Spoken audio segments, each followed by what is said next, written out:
আপনাদের নিত্যদিনের জীবনটা কিভাবে স্বাচ্ছন্দ্যের হবে, কিভাবে শান্তির হবে, কিভাবে নিরাপদ হবে, সেই ধরনের পরিকল্পনা তারেক রহমান করে রাখছে। ফরিদপুরে ত্রয়োদশ জাতীয় সংসদ নির্বাচন উপলক্ষে জমে উঠেছে প্রচার প্রচারণা।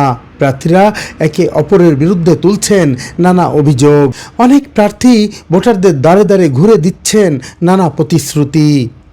বাংলাদেশ জাতীয়তাবাদী দল মনোনীত ফরিদপুর ৩ আসনের প্রার্থী চৌধুরী নায়াব ইউসুফ শুক্রবার বিভিন্ন এলাকায় ব্যাপক জনসংযোগ করেছেন।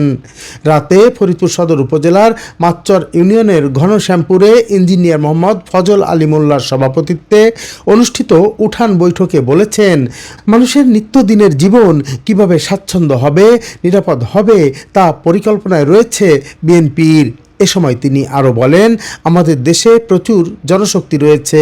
এই জনশক্তিকে প্রশিক্ষণের মাধ্যমে দক্ষ করে বিদেশে পাঠানো হবে। সবাই মিলে দেশটাকে সাজাতে চাই। আমাদের জীবন জীবিকা নির্বাহ করে পদ্মা নদীর উপরে। পদ্মা বাঁচাও প্রকল্প উনি হাতে নিচ্ছে।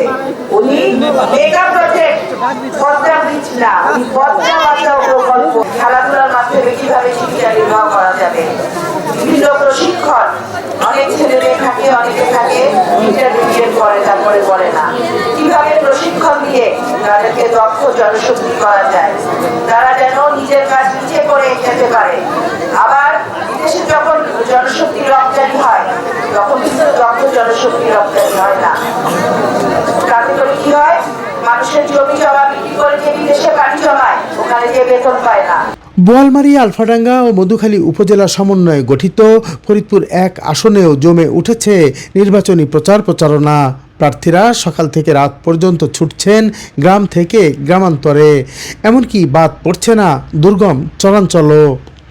আসনটিতে বিএনপির মনোনীত প্রার্থী খন্দকার নাসিরুল ইসলাম মধুখালী উপজেলা সদরের বাজার ও বাগার বাজার সহ বিভিন্ন স্থানে ব্যাপক গণসংযোগ করেছেন।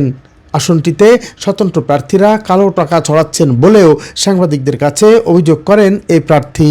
এখানে নির্বাচনে মূলত সমস্যা সৃষ্টি করছে ২-৩ জন স্বতন্ত্র প্রার্থী, যারা আওয়ামী লীগ বলে দাবিদার ছিল।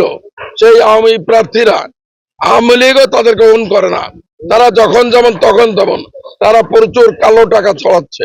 আমি প্রশাসনকে অনুরোধ করব, দয়া করে এই ভোটের যে পরিবেশটা আছে, সুন্দর পরিবেশ, এই পরিবেশটাকে কালো টাকার মালিকদের হাত থেকে রক্ষা করুন। অপরদিকে ফুটবল প্রতীকের স্বতন্ত্র প্রার্থী মোহাম্মদ আবুল বাশার খানও মধুখালী উপজেলার নওপাড়া সহ আশেপাশের এলাকায় ব্যাপক জনসংযোগ করেছেন। এছাড়া তিনি মধুমতি নদীর দুর্গম চরাঞ্চল চর গয়েশপুর এলাকায় জনসমাবেশ করেছেন।